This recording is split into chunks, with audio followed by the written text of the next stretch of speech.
हरियाणा से लेकर महाराष्ट्र और यूपी तक में हंगामा मचा हुआ है।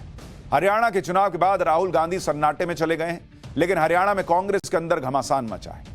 उधर पीएम मोदी बिना थके बिना रुके हरियाणा के बाद महाराष्ट्र और झारखंड की बड़ी जीत की जमीन तैयार कर रहे हैं। इस बीच अखिलेश यादव भी इस राजनीति में कूद गए हैं।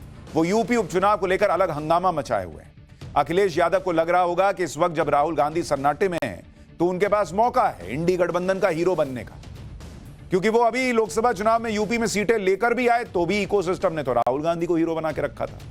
अब राहुल गांधी सन्नाटे में है तो अखिलेश यादव के पास मौका है कि वो हीरो बन सकते हैं। यानी पॉलिटिक्स में गजब की हलचल मची हुई है, महाराष्ट्र से लेकर हरियाणा से लेकर यूपी तक। और इसकी एक एक तस्वीर, एक एक खबर आज आपको दिखाऊंगा। लेकिन नरेंद्र मोदी ने जिस तरह से हरियाणा जीतकर जबरदस्त कमबैक कराया है बीजेपी का, वो तो सिर्फ ट्रेलर है, क्योंकि जीत की ये बात सिर्फ हरियाणा तक रुकेगी ऐसा लग नहीं रहा।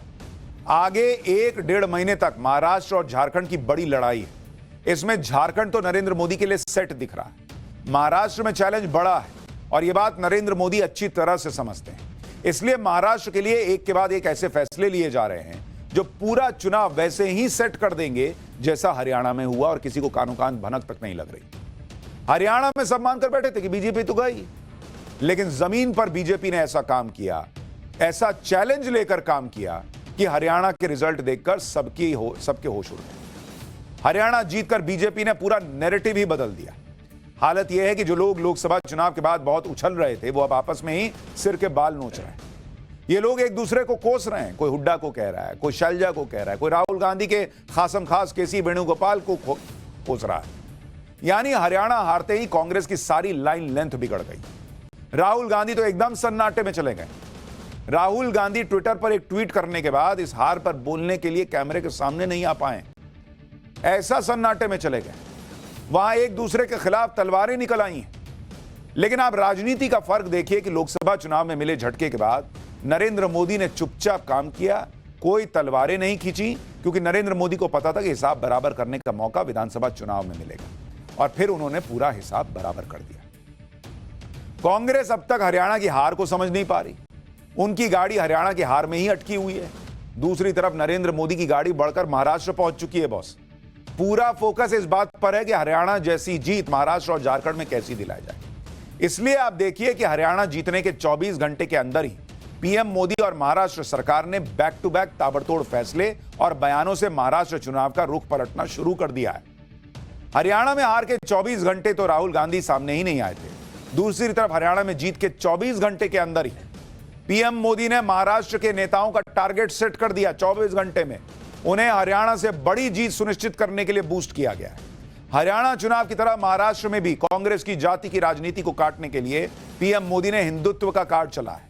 बुधवार को ही पीएम मोदी ने वीडियो कॉन्फ्रेंसिंग से कनेक्ट होकर महाराष्ट्र को 7,600 करोड़ के प्रोजेक्ट्स की सौगात दे दी। यानी पीएम मोदी ने महाराष्ट्र में विकास, हिंदुत्व दोनों का एजेंडा एक साथ सेट कर दिया। और ऐसा नहीं कि पीएम मोदी हरियाणा के भरोसे बैठे थे, वो पहले से ही महाराष्ट्र में पार्टी को जीत दिलाने में जुटे हुए हैं। पिछले 4 महीने में पीएम मोदी 4 बार महाराष्ट्र का दौरा कर चुके हैं।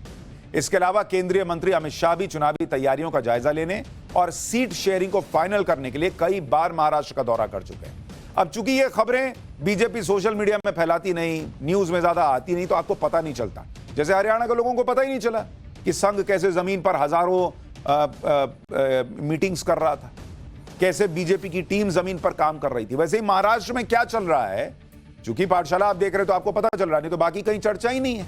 फिर रिजल्ट आएगा तो लोग कहेंगे ईवीएम हैक हो गया।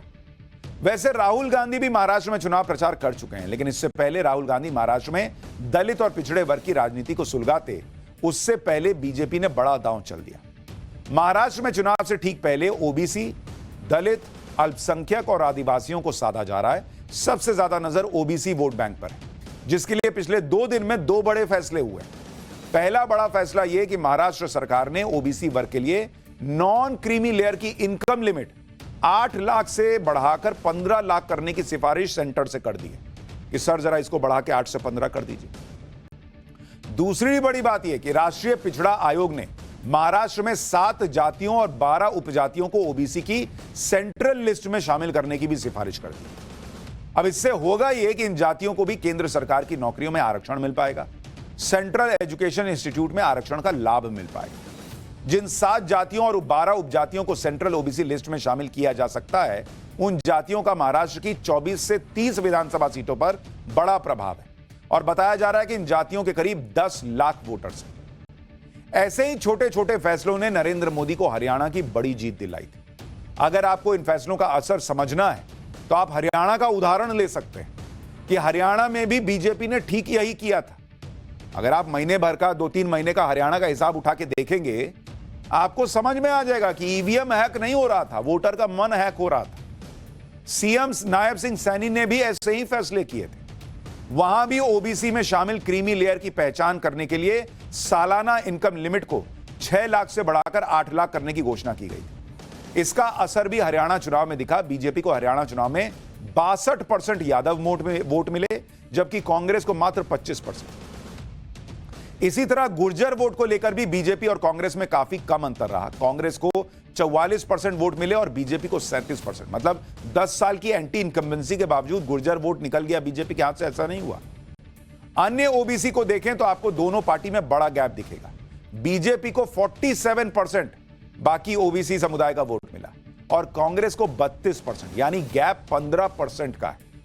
ऐसे ही छोटे छोटे फैसलों से हरियाणा में बीजेपी ने ओबीसी वोट को अपने पक्ष में किया और अब यही कहानी महाराष्ट्र में दोहराने की तैयारी चल रही है। महाराष्ट्र और हरियाणा दोनों वो राज्य हैं जहां लोकसभा चुनाव में बीजेपी को झटका लगा था। हरियाणा में बीजेपी की सीटें 10 से घटकर 5 रह गई। महाराष्ट्र में बीजेपी सिर्फ 23 से घटकर मात्र 9 सीट पर आ गई थी और इसकी एक बड़ी वजह यह है कि महाराष्ट्र में बीजेपी के ओबीसी वोट पहले से कम हुए थे और इंडी गठबंधन में शिफ्ट हुए थे। अगर आप महाराष्ट्र में ओबीसी वोट को देखेंगे तो आपको समझ में आएगा कि कैसे अभी आने वाले विधानसभा चुनाव में भी महाराष्ट्र में यह बड़ा इंपैक्ट डाल सकते हैं। महाराष्ट्र, और अगर आप यहां ओबीसी वोट देखेंगे तो वो करीब करीब 52% है बॉस, 52%। तो ओबीसी वोट बैंक बड़ा इंपॉर्टेंट है और 2024 के लोकसभा चुनाव में ओबीसी का वोट इंडी गठबंधन को कितना गया था? अगर आप देखेंगे इंडी के पास ओबीसी का वोट कितना गया था? 39%।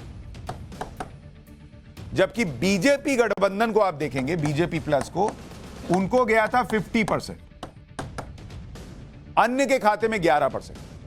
बीजेपी की कोशिश यही रहेगी कि ओबीसी वोटों का एक बड़ा हिस्सा जो इंडी गठबंधन को चला गया था, ये वाला, इसको तोड़ा जाए और वो बीजेपी के पास आए। बीजेपी गठबंधन ने महाराष्ट्र में ओबीसी से जुड़े फैसले लेकर एक तीर से 2 निशाने साधने की कोशिश की। दरअसल महाराष्ट्र में एनडीए सरकार मराठा आरक्षण के मुद्दे पर आंदोलन की आग झेल रही है। मराठा आरक्षण की मांग करने वाले आंदोलनकर्ता मनोज जरांगे बार बार अनशन करके सरकार की टेंशन बढ़ाते हैं। मराठा आरक्षण आंदोलन की वजह से बीजेपी को महाराष्ट्र के लोकसभा चुनाव में नुकसान हुआ था। महाराष्ट्र सरकार इस मुद्दे पर फंसी हुई और इंडी गठबंधन इस मुद्दे को विधानसभा चुनाव में भुनाने में जुटा है। इसलिए मराठा आरक्षण के आंदोलन से होने वाले नुकसान की भरपाई के लिए बीजेपी ओबीसी वोटों को लामबंद कर रही है।